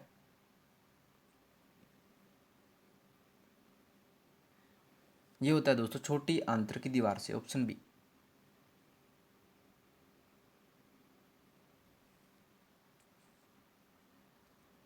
एक 150वां प्रश्न है दोस्तों, देखिए, किसी स्फूल नामक आभूषण शरीर के किस अंग पर पहना जाता है?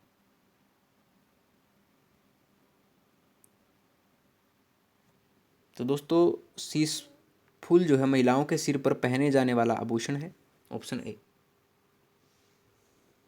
सिर के अन्य आभूषण निम्न है, कौन कौन से? रखड़ी, बोर, हिकड़ा, मेमंद आदि दोस्तों। तो शीश फूल जो पहना जाता है सिर पर। तो ये जी दोस्तों आपका रीट लेवल 1 का प्रैक्टिस पेपर होता है कंप्लीट।